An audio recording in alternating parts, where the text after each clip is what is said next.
ایوب 27واں باب۔ اور ایوب نے پھر اپنی مثل شروع کی اور کہنے لگا، زندہ خدا کی قسم جس نے میرا حق چھین لیا، اور قادر مطلق کی سوگند جس نے میری جان کو دکھ دیا ہے، کیونکہ میری جان مجھ میں اب تک سالم ہے اور خدا کا دم میرے نتنوں میں ہے۔ یقیناً میرے لب نہ راستی کی باتیں نہ کہیں گے، نہ میری زبان سے فریب کی بات نکلے گی۔ خدا نہ کرے کہ میں تمہیں راست ٹھہراؤں، میں مرتے دم تک اپنی راستی کو ترک نہ کروں گا۔ میں اپنی صداقت پر قائم ہوں اور اسے نہ چھوڑوں گا جب تک میری زندگی ہے۔ میرا دل مجھے ملامت نہ کرے گا، میرا دشمن شریروں کی مانند ہو اور میرے خلاف اٹھنے والا ناراستوں کی مانند، کیونکہ گو بے دین دولت حاصل کر لے تو بھی اس کی امید کیا ہے؟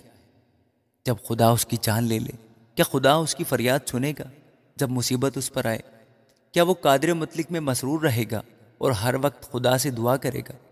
میں تمہیں خدا کے برتاؤ کی تعلیم دوں گا اور قادر مطلق کی بات نہ چھپاؤں گا۔ دیکھو، تم سبوں نے خود یہ دیکھا ہے، پھر تم بالکل خود بین کیسے ہو گئے؟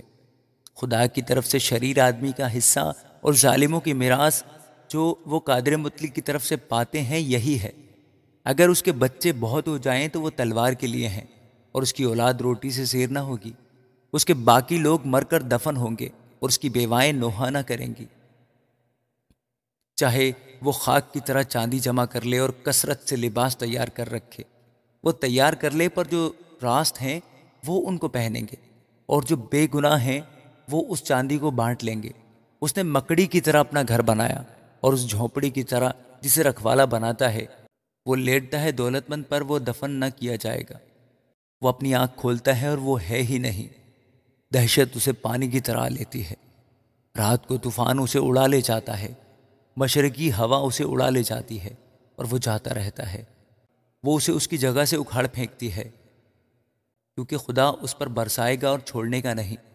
وہ اس کے ہاتھ سے نکل بھاگنا چاہے گا، لوگ اس پر تالیاں بجائیں گے اور سسکار کر اسے اس کی جگہ سے نکال دیں گے۔ آمین۔